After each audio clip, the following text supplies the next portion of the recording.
guys, this is the 2020 Audi E Tron launch edition. I'm going to be doing a review of this car. First of all, if you haven't subscribed to my channel, make sure you subscribe so you don't miss out on future videos. But let's get started. So this is Audi's all-electric vehicle, which they've introduced in the SUV range to compete with other electronic car manufacturers such as Tesla. So this will primarily be competing with the Tesla model and the Mercedes EQC. But I've got to say, first impressions, the interior of this vehicle is absolutely sublime.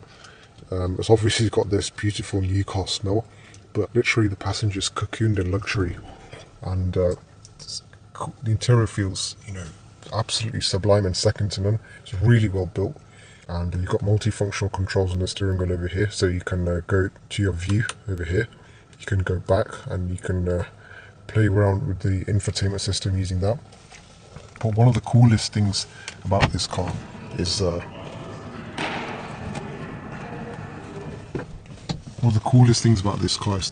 they haven't even got real mirrors, car mirrors over here. It's actually all virtual, so you can just play around with it over here. So behind me, they've got the Audi E V10, but you can just fiddle around with it to make it go up and down. So just like that. But I don't know in the real world how practical it would be, and anyone using an old traditional mirror would like this new edition or not. But over here, it's got Alcantara lining over here, and this is the door unlock button. And over here, this is made out of metal aluminium, so it feels really solid and well built. This bit over here, it's all leather lined. Feels really, really rugged. And on my right, you've got the windows, all electronically controlled, the passenger and the driver. And the infotainment system, you've got a really large kind of display over here, pretty much bigger than the Audi RS7, the A6 as well. But I really like this kind of new interior. They've basically ditched all the buttons and just gave it a touch screen.